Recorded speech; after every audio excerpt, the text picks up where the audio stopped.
Hello दोस्तों। तो आप लोग कैसे हो?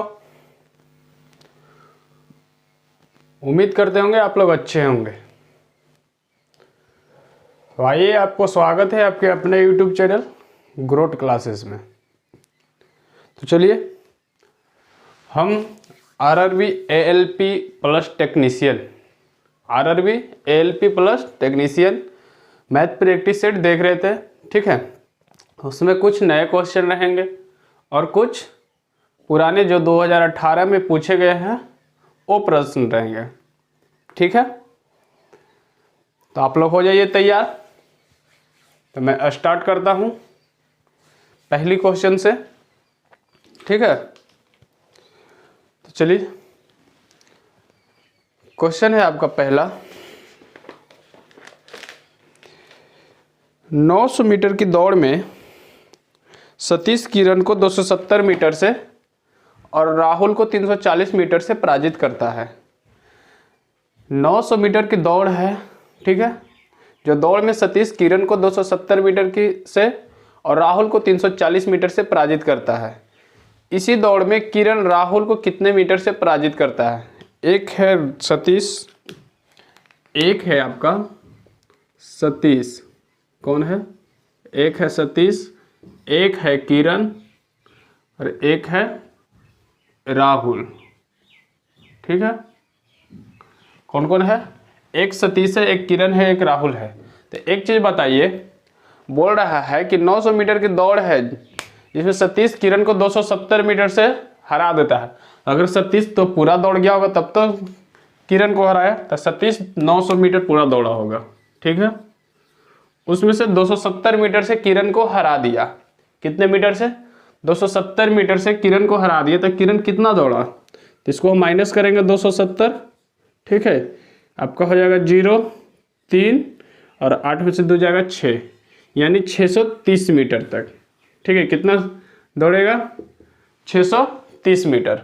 ठीक है, अब बोल रहा है कि और राहुल को 340 मीटर से पराजित कर देता है। किरण को 270 मीटर से और राहुल को 340 मीटर से पराजित कर देता है। राहुल को सतीश 900 में से 340 मीटर से पराजित कर देता है। अब 340 इसमें से घटा लेंगे तो यानी दौड़ा कितना राहुल? 0 हो जाएगा और 10 में से 4 जाएगा 6, 8 में से 3 जाएगा 5, यानी 560 मीटर कौन दौड़ा? राहुल। कौन दौड़ा? राहुल। ठीक है, अब बोल रहा है किसी दौड़ में किरण राहुल को कितने मीटर से पराजित करेगा?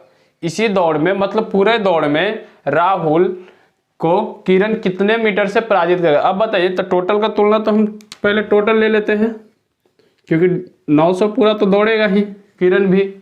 ठीक है, उसके बाद पूछ किसका रहा है? राहुल को कितने मीटर से पराजित करेगा किरण। तो किरण का तुलना किरण से ही कर लेंगे। ठीक है, क्योंकि टोटल और किरण दौड़ा 630। पूछ रहा है कि कितने मीटर से पराजित किया किरण राहुल को, तब कितने मीटर से पराजित किया, अंतर कर लेंगे। ठीक है, तो अंतर कितना हो जाएगा? आपका हो जाएगा 70। कितना होगा? 70। ठीक है, अब इसको हम काट लेते हैं।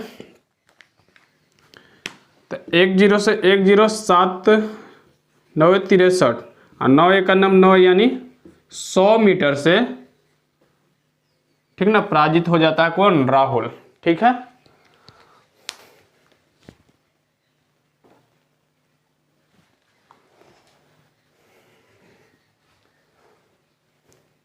मतलब बोल रहा था कि सतीश किरण राहुल 3 बंदे थे। जो सतीश ने पूरे 900 दौड़ा, लेकिन किरण को 240 मीटर 270 मीटर से हरा दिया किरण को। तो कितना दौड़ा किरण? 630। और सतीश ने राहुल को 340 मीटर से हरा दिया, तो कितना दौड़ा? 900 में से 340 घटेगा तो 560 दौड़ा। ठीक है, अब बोल रहा था कि किरण राहुल को कितने मीटर से पराजित किया था। अब बताइए, टोटल तो पहले ही 900 दौड़ा होगा, किरण ने 900 तो दौड़ा होगा ना। तो 900, क्योंकि 900 मीटर का दौड़ ही था, तो 900 दौड़ेगा पूरा तभी तो पूरा होगा। तो 900 मीटर का दौड़ था, फिर किरण दौड़ा कितने मीटर से पराजित हुआ था? 630। और राहुल को कितने मीटर से पराजित किया? 70 से। काट दिए 100 मीटर आपका आंसर। ऑप्शन नंबर आपका हो जाएगा ए, ऑप्शन नंबर ए। ठीक है, चलिए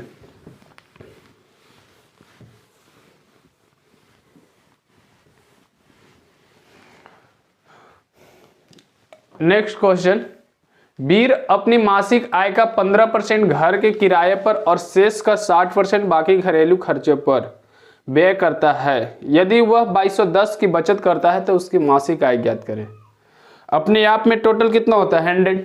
ठीक है, तो चलिए ये मान लेते हैं टोटल 100। अब घरेलू खर्च कितना कर रहा है, अपनी मासिक आय का 15% घर के किराया पर, तो किराया पर कितना कर रहा है 15% किराया, तो बचेगा कितना 100 का 15% खर्च करेगा तो 15। ठीक है, अब शेष बचा, शेष ही बोल रहा ना, शेष का 60%, मतलब शेष का 60%, शेष का 60% घरेलू खर्चों पर व्यय कर रहा है। शेष का 60% घरेलू खर्चों पर व्यय कर रहा है। ठीक है, 60%, तो शेष कितना बचा, 100 में से 15 तो किराया पर हो गया, तो बाकी बचा 85। 85 का 60% बोल रहा है। ठीक है, तो 1 20 30 60, अब 20 बचे 100, 5 से 17, 17 तिया 51, यानी 51 खर्चा कर रहा है व्यय पर। तो बचा कितना, इधर लिख लेते हैं बचत। अब बताइए 100 में से 15 खर्चा कर दिया और फिर 51, तो 51 15 कितना हो गया आपका, हो जाएगा 51 और 15 66। जब 66 खर्चा हो गया, 66 खर्चा हो गया, तो बचेगा कितना 34। इसी का वैल्यू दिया है आपका, कितना दिया है 2210 रुपया, यानी 2210 रुपया। ठीक है, पूछ रहा है टोटल, तो टोटल अपने आप में 100, तो हो जाएगा कितना 2210/34 गुने 100। ठीक है, गुने 100। अब इसको हम काट लेते हैं, काटिए। 2 से 50 बार में, 2 से 17 बार में, 17 एक नम 17, 5 बचा 51, 17 तिया 51, 1 0 30, यानी 130 गुने 50, 13 5 65, 65 पर 2 0 आंसर। ठीक है, ऑप्शन नंबर आपका ए मिलेगा। ठीक है, ऑप्शन नंबर ए है।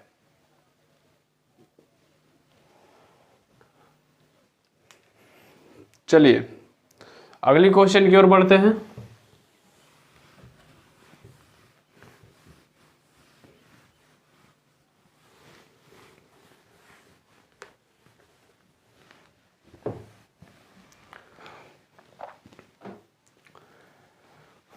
नेक्स्ट क्वेश्चन है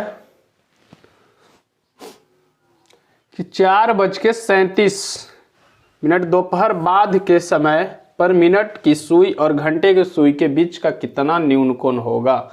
मतलब 4:37 दिया है। ठीक है, पूछ रहा है कोण, तो इसका एक फॉर्मूला होता है, आप याद कर लीजिएगा, रीजनिंग में भी बन जाएगा। ठीक है, 11/2 इंटू मिनट -30 इंटू एच। ठीक है, एच से आवर्स हो गया यानी घंटा, 30 गुने घंटा, 11/2 गुने मिनट। ये आपका ये फॉर्मूला है न्यून कोण निकालने का। ठीक है, ये फॉर्मूला है। बोल रहा है 4:37, 4:37। अब इसको कोण निकालना है कि कितने डिग्री का कोण न्यून कोण बनेगा, है ना। घंटे के सुई और मिनट की सुई और घंटे के सुई के बीच का कितना डिग्री का कोण बनेगा, यानी न्यून कोण।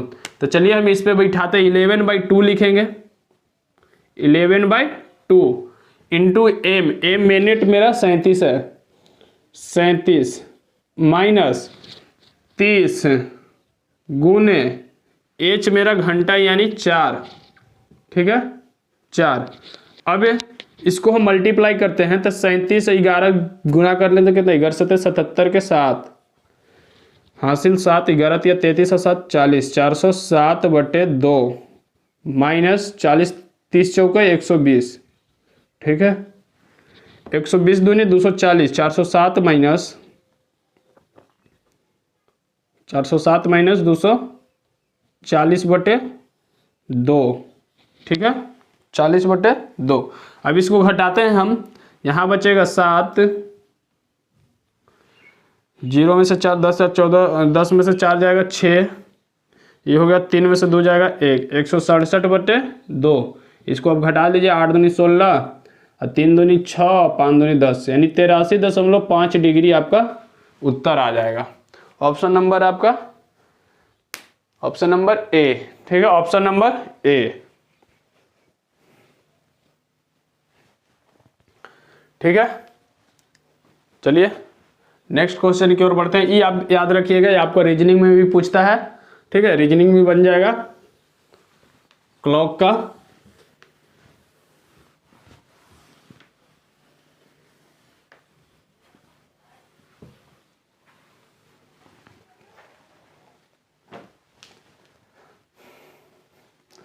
अगला है कि एक लॉन रोलर 1 घंटे में 20 चक्कर लगाता है। एक लॉन रोलर 1 घंटे में 20 चक्कर लगाता है तो 25 मिनट के दौरान यह कितने रेडियन चलेगा, ठीक है। एक लॉन रोलर 1 घंटे में 20 मिनट, 1 घंटे में 20 मिनट, तो क्या हम घंटा को मिनट कर सकते हैं? बिल्कुल कर सकते हैं। 1 घंटा में 60 मिनट होता है, 60 मिनट में 20 चक्कर लगा रहा है, ठीक है, 60 मिनट में 20 चक्कर लगा रहा है। तो पूछ रहा है 25 मिनट में, 25 मिनट के दौरान, यानी तो अगर 25 मिनट में कितने चक्कर लगाएगा, तो 20/60 गुने कितना हो जाएगा 25, ठीक है। आई होप आपको दिख रहा होगा। थोड़ा सा मैं इंक डाल लूं।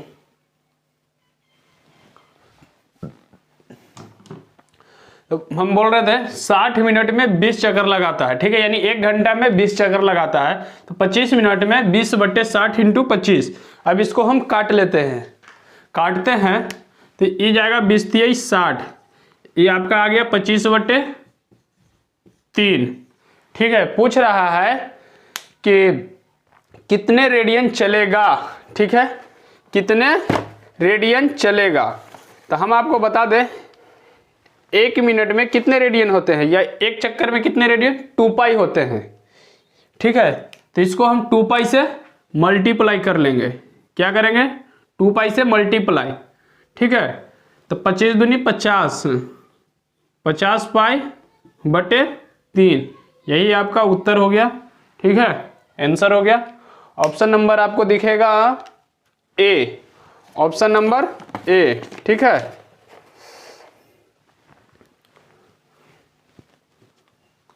चलिए नेक्स्ट क्वेश्चन की ओर बढ़ते हैं।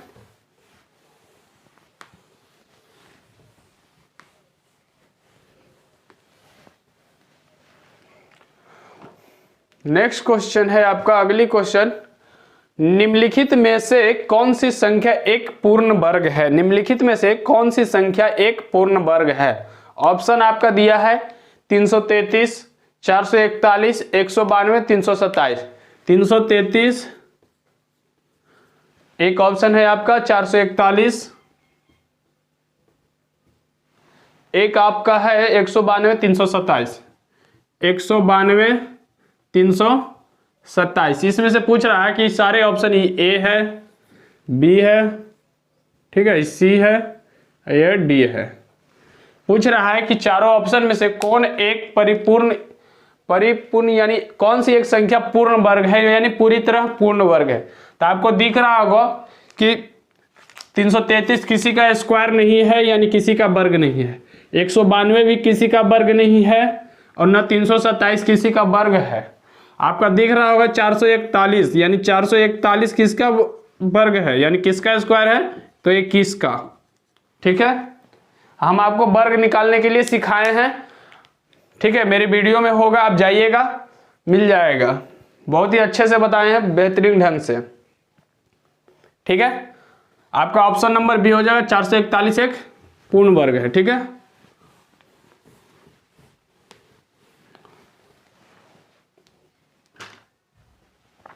अगला क्वेश्चन है आपका, दो भिन्नों का योग 5/6 है, इनमें से एक 3/4 है, तो दूसरी भिन्न कौन से? दो भिन्नों का योग 5/6, एक भिन्न है जो 3/4 दिया है, एक भिन्न है जो 3/4 दिया है, ठीक है। एक भिन्न आपका 3/4 दिया है, 3/4, इसमें एक से हम जोड़ लेते हैं तो 5/6 हो जाएगा, ठीक है। यानी दो भिन्नों का योग 5/6 है, यही बोल रहा है ना, यानी दो भिन्नों का योग 5/6 है, तो इनमें से एक 3/4 है, तो दूसरी भिन्न कौन सा, मतलब इसके जगह कौन सा आएगा, ठीक है। तो हम अगर x इधर रखते हैं तो ये जाएगा इधर, तो पलट जाएगा 5/6 माइनस 3/4 हो जाएगा। अब इसको हम 6 और 4 का एलसीएम लेते हैं तो 12, 6 और 4 का एलसीएम 12, 6 दूनी 12, 5 दूनी 10, माइनस 4 3 12, 3 3 9, कितना है 1/12, ठीक है। यानी आपका उत्तर हो जाएगा, ये दूसरा भिन्न है 1/12, यही आपका आंसर हो जाएगा, ठीक है। दूसरी भिन्न कौन सी है? 1/12 जोड़ेंगे, 3/4 और 1/12 जोड़ेंगे तो 5/6 आपका आ जाएगा, ठीक है। तो अगले क्वेश्चन की ओर बढ़ते हैं।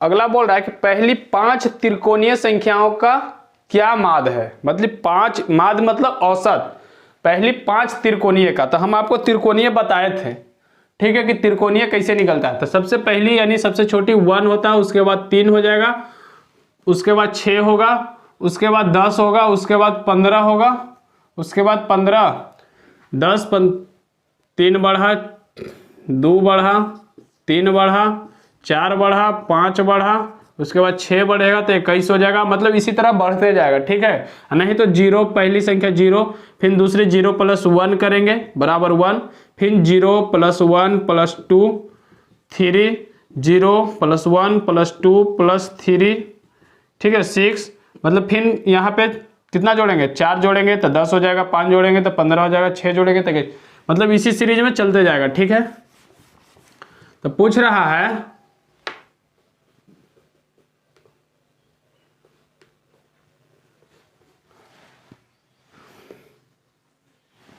आपका कि पहली 5 त्रिकोणीय, मतलब शुरू से 5 त्रिकोणीय संख्याओं का माध्य। तो पहली 5 त्रिकोणीय संख्या कौन सी है? 1 2 3 4 5, ठीक है, 1 2 3 4 5, हमें इनको हटा देते हैं।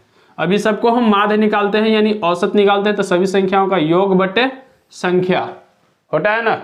तो कितना है? 1 2 3 4 5, ठीक है। अब इसको हम जोड़ लेते हैं, 15 10 25, 25 और 6, 25 और 6 31, 31 और 3 34, 34 और 1 35, 35 बटे कितना हो जाएगा?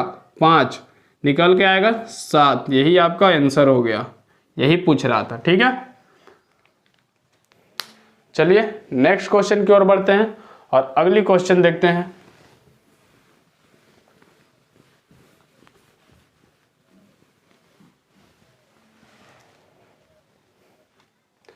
अगला बोलता है क्रिस पार्थिव से 5 वर्ष छोटा है।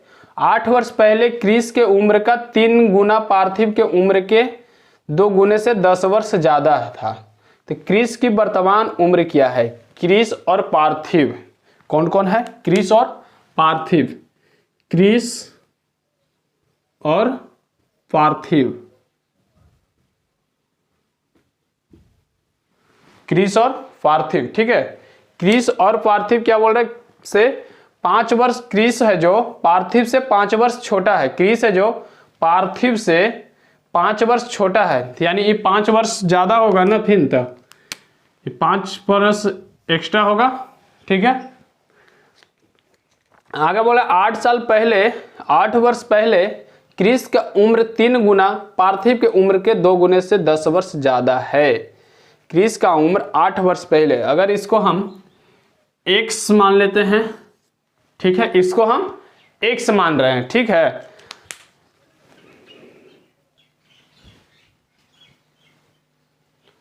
अगर हम इसको x मान रहे हैं, ठीक है, इसको x मान रहे हैं तो इसको भी x + 5 कर सकते हैं, क्योंकि +5 हम ऐड किए यहाँ पे, ठीक है। अब एक चीज बताइए, बोल रहे क्रिस पार्थिव से 5 वर्ष छोटा है, 8 वर्ष पहले क्रिस की उम्र, 8 वर्ष पहले क्रिस की उम्र, तो x माइनस 8 कर सकते हैं, इसको हम x माना, छोड़िए यहाँ पे हम लिखते हैं x माइनस 8, ठीक है। आगे क्या बोल रहा है कि 8 वर्ष पहले क्रिस के उम्र का 3 गुना पार्थिव के उम्र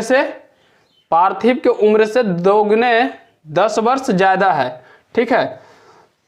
तो ये भी x प्लस 5 माइनस 8, इसको अगर जोड़ते हैं तो x, अभी यहाँ पे गुना गुनी हम बैठा लेते हैं। बोल रहा है कि 8 वर्ष पहले क्रिस के उम्र का 3 गुना, 8 वर्ष पहले क्रिस के उम्र का 3 गुना 2 गुने से 10 वर्ष ज्यादा है, ये 3 गुना 2 गुने से 10 वर्ष ज्यादा है, ठीक है। तो ये हो जाएगा 3x आपका माइनस 8 24 इक्वल टू ये आपका हो जाएगा, कितना हो जाएगा, 5 8 3 हो जाएगा ना, यहाँ घट जाएगा तो x plus 6, sorry x minus 3 हो जाएगा, x minus 3 into 2 plus 10, 2x minus 6 plus 10, ठीक है। अब अगर 2x इधर लाते हैं तो इधर बचेगा x, ठीक है, इधर बचेगा x, ये आपका माइनस 24 इधर जाएगा, प्लस में हो जाएगा, ठीक है। तो 24 और 10 कितना हो जाएगा, 34, और 34 में से 6 जाएगा तो कितना बचेगा, 34 माइनस 6 प्लस 34 बराबर 28 बच जाएगा ना, x बराबर 28, क्योंकि सिंबल लेंगे हम बड़ा वाला ही, ठीक है। x बराबर 28। पूछ किसका रहा था, पूछ रहा था क्रिस की वर्तमान उम्र क्या है, क्रिस की वर्तमान उम्र क्या है, तो क्रिस का x था तो x बराबर 28, अगर पूछता पार्थिव का तो x प्लस 28 बराबर 33 हो जाता, ठीक है। ऑप्शन नंबर आपका दिख रहा होगा बी, ऑप्शन नंबर बी 28 वर्ष, ठीक है। आई होप आपको समझ, मतलब क्रिस पार्थिव, आई होप आपको समझ में आया होगा। चलिए अगली क्वेश्चन की ओर बढ़ते हैं।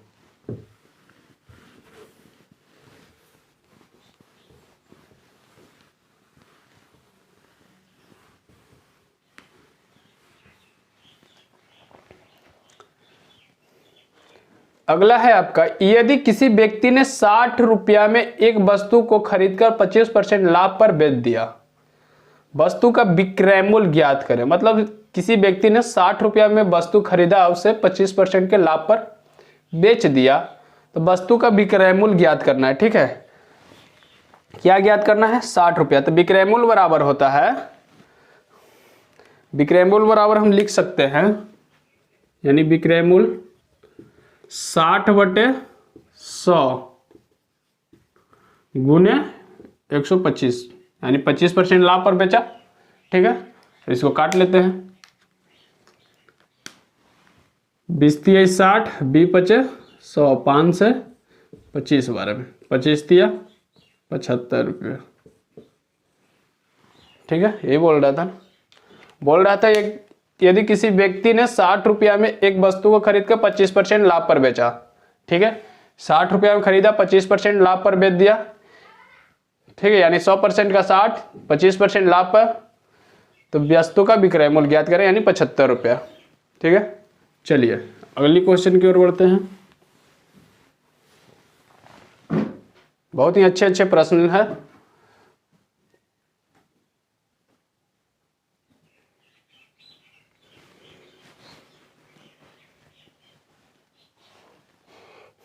अगला है कि एक 150 मीटर लंबी ट्रेन 54 किलोमीटर प्रति घंटे की रफ्तार से चलते हुए किसी प्लेटफॉर्म को 42 सेकंड में पार कर लेते हैं, तो प्लेटफॉर्म की लंबाई क्या होगा। मान लीजिए कि एक ट्रेन है और एक प्लेटफॉर्म है, एक ट्रेन और एक प्लेटफॉर्म है, एक ट्रेन है एक प्लेटफॉर्म है, ट्रेन का लंबाई दिया 150, प्लेटफॉर्म का नहीं दिया, यानी इसको मान लेते हैं P, ठीक है। तो दूरी क्या होता है, इक्वल, यानी जुड़ जाता है, तो हम जोड़ लिए, ठीक है, बराबर। आगे क्या बोल रहा है, किधर गया, तो 54 किलोमीटर प्रति घंटे की रफ्तार से चलते हुए किसी प्लेटफॉर्म को 42 सेकेंडों में पार कर लेती है तो प्लेटफॉर्म की लंबाई ज्ञात करें। तो एक चीज बताइए, दूरी बराबर क्या होता है? दूरी बराबर चाल गुने समय। दूरी बराबर चाल गुने समय। तो दूरी मेरा कितना है? 150 प्लस पी। 150 plus P. चाल दिया है 54 किलोमीटर पर आवर से, यानी 54 हमको मीटर पर सेकंड में लाने के लिए 5/18 से मल्टीप्लाई इनटू समय दिया है 42 सेकेंड। बस अब इसको हल कर लेते हैं। आइए, 18 तिया 54, 18 3 जा 54, ठीक है, और कटेगा नहीं कट। अब इसको 5 तिया 15, 150 प्लस पी यानी 150 प्लस पी बराबर 5 तिया 15, 15 दूनी 30, 15 छक्के 60 3 63 यानी 630। तो पी बराबर इधर जाएगा 150 तो घट जाएगा तो कितना होगा? 0, 13 में से 5 गया 8, 5 में से 1 जाएगा 4, यानी 480 मीटर आपका आंसर हो जाएगा। ठीक है, आई होप आपको समझ में आया होगा। ठीक है, तो हम अगली क्वेश्चन की ओर बढ़ते हैं।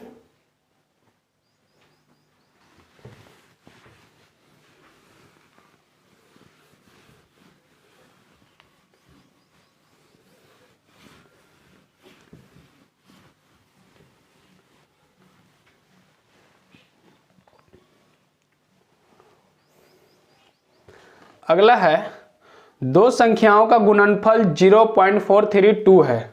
मतलब दो संख्या दिया है, उसका गुणनफल 0.432 है। यदि एक संख्या 1.6 है तो दूसरी संख्या ज्ञात करें।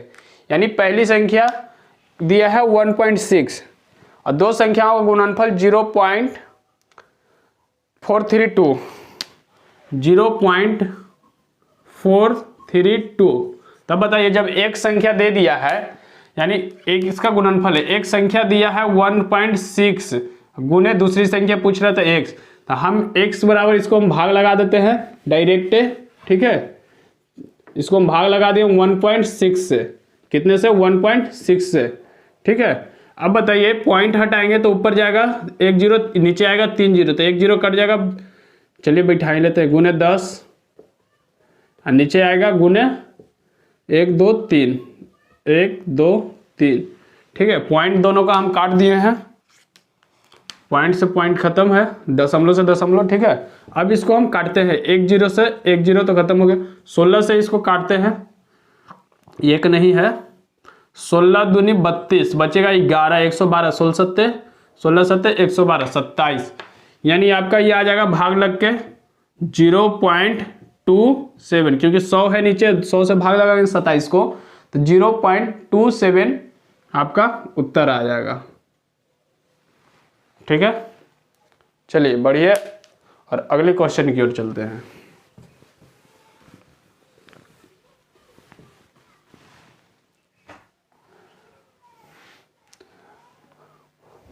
अगला है आपका,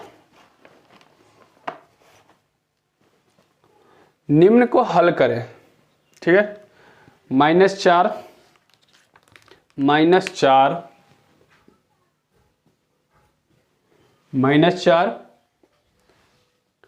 19 -2 -2 इंटू -8 इंटू -8।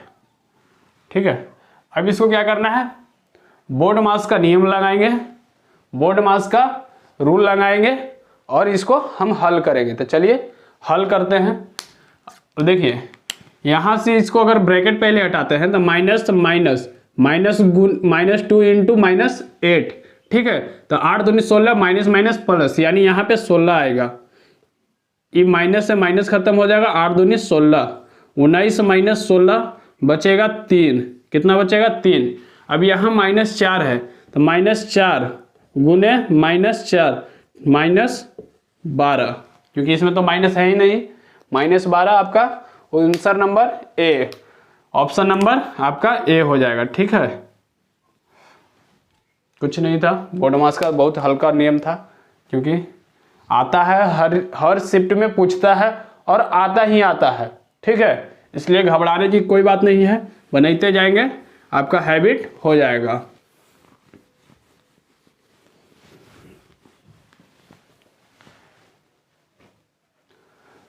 अगला क्वेश्चन है, दीप्ति ने 175 रुपये में कपों के एक सेट खरीदा, परंतु पुराने स्टॉक को खत्म करने के लिए उसने इसे 161 रुपये में बेच दिया।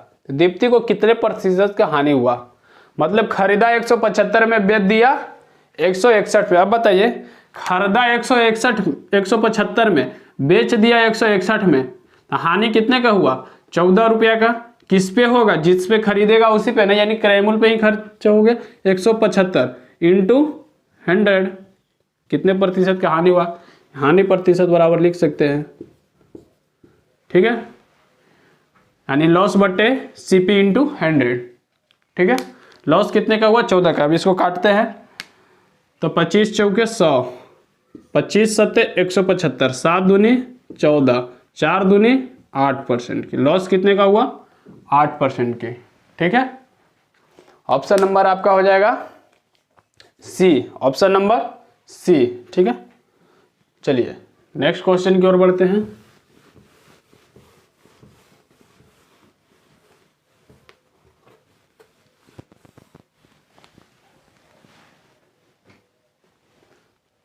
अगली है,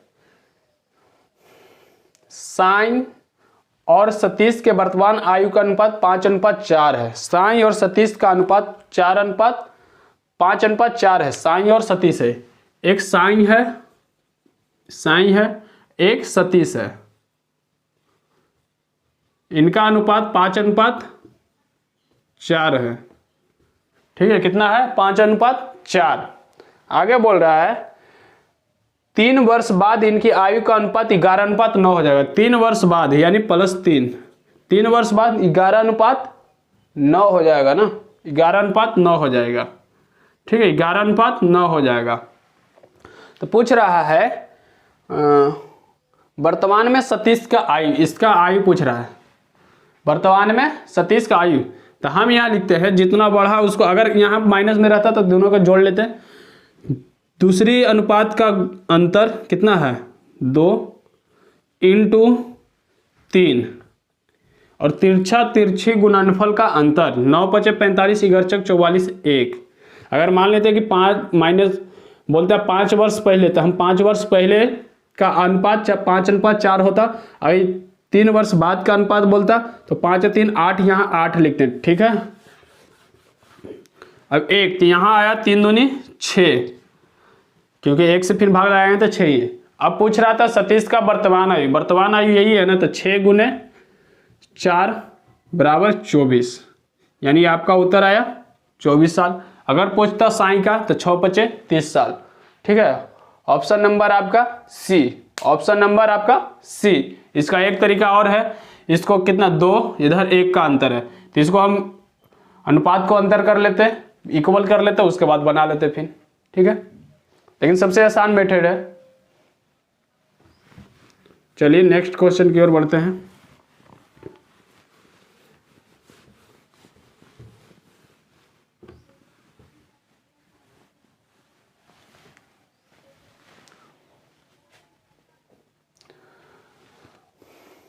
अगला क्वेश्चन है आपका कि वह भिन्न ज्ञात कीजिए जो 4/7 से उतना ही अधिक है जितना वह 5/6 से कम है। मतलब 4/7 से उतना ही अधिक है जो कि 5/6 से कम है, यानी बीच की संख्या पूछ रहा है, ठीक है। बीच की संख्या पूछ रहा है, तो बीच की संख्या निकालने के लिए हम दोनों भिन्नों को जोड़ के 2 से भाग लगा देंगे। दोनों भिन्नों को जोड़ के 2 से हम भाग लगाएंगे, ठीक है। तो एक दिया है 4/7, एक है 5/6। 4/7 + 5/6 बटे 2 से 5/6 लिखना है भाई, 5/6 बटे 2 से हम भाग लगा देंगे। 6 × 42, 6 × 42, 7 × 42, 6 × 24 प्लस 6 × 42, 7 × 35 अब बटे 2। जब ये 2 यहाँ है तो इसके नीचे कुछ नहीं तो 1 है, इसके नीचे कुछ नहीं तो 1 है, तो ये तो इसमें गुना हो जाएगा, ये इसमें गुना होगा, तो 1 से हमको कोई मतलब नहीं है। 1 से किसी संख्या में मल्टीप्लाई करेंगे तो सेम ही आंसर देगा। तो इसको हम 2 को यहाँ लिख देते हैं, ठीक है, 2 को हम इसमें लिख देते हैं। तो ये आपका हो जाएगा 35 और 24, 30 और 20 50 और 5 4 9 59, 59 बटे 42 दूनी 84, आपका 59 बटे 84 आंसर आएगा, ठीक है, 59 बटे 84, ऑप्शन नंबर 59 बटे 84 सी में, ऑप्शन नंबर सी, ठीक है। चलिए नेक्स्ट क्वेश्चन की ओर बढ़ते हैं।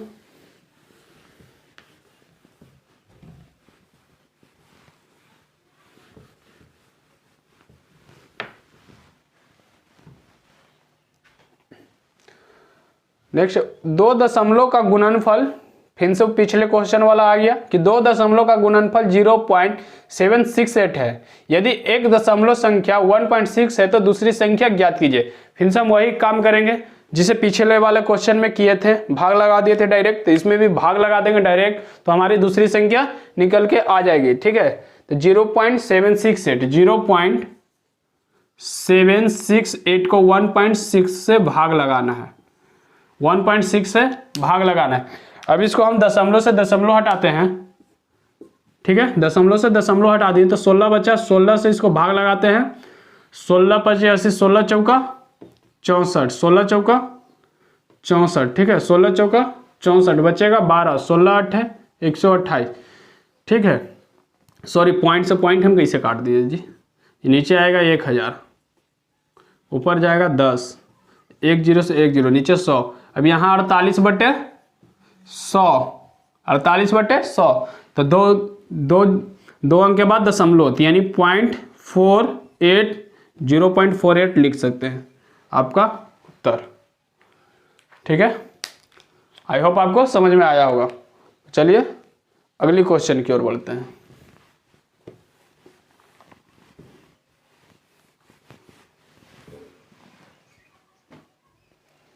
अगली क्वेश्चन है आपका, दिए गए विकल्पों में से कौन निम्नलिखित समीकरण में वाट को प्रतिस्थापित करने के लिए उपयुक्त है। मतलब क्वेश्चन है आपका 122 प्लस 345 माइनस 1 1011 भागा 337 गुने 1011 भागा 337, ठीक है, बराबर वाट। अब इसको हल करने बोल रहा है, तब बताइए हल नहीं कर सकते हैं। सबसे पहले बोर्ड मास का रूल लगाएंगे। बोर्ड मास का नियम है ब्रैकेट, उसके बाद ऑफ के बाद भागा। तो सबसे पहले अब इसमें भागा आ रहा है तो इसको हम 337 से 1011 में भाग लगाएंगे तो ये जाएगा आपका 7 21 3 3 9 1 2 11 3 3 9 1 10, यानी ये आपका कट के जाएगा 3 बार में। कितने बार में? 3 बार में, ठीक है। तो 3 एक नम 3 हो गया यहाँ, अभी माइनस में आ जाएगा तो 122 और 345 जोड़ेंगे और 3 घटाएंगे तो 5 और 2 7, 4 और 2 6 और 3 और 1 4, 467 में से 3 जाएगा, बच जाएगा आपको 464 आंसर, ठीक है। ऑप्शन नंबर आपका बी। तो आज की हम सेवा यहीं तक समाप्त करते हैं, ठीक है। आई होप आपको अच्छा लगा होगा। अगर अच्छा लगा होगा तो कमेंट में ज़रूर बताया करिए, ताकि हम इसी तरह आपको देते रहें, प्रैक्टिस करवाते रहें। और भी कुछ चीज़ें हम लेके आ रहे हैं, ठीक है। चैप्टर वाइज हम करवाने जा रहे हैं, जो आपको 2018 मतलब क्वेश्चन बहुत ही अच्छे प्रश्न रहेंगे, ठीक है, जो पूछने की संभावना हो और पूछा जाएगा ही उसी टाइप पे, ठीक है। ये नहीं हम कह सकते हैं कि एग्जैक्ट यही क्वेश्चन आएगा, ठीक है। तो हम जल्द ही लेके आ रहे हैं आपके लिए चैप्टर वाइज भी क्वेश्चन प्रैक्टिस करवाएंगे, कुछ कॉन्सेप्ट भी बताएंगे और ट्रिक भी बताएंगे, ठीक है। तो आप बने रहिए। तो चलिए फिर से मिलते हैं अगली क्लास में, तब तक के लिए जय हिंद जय भारत।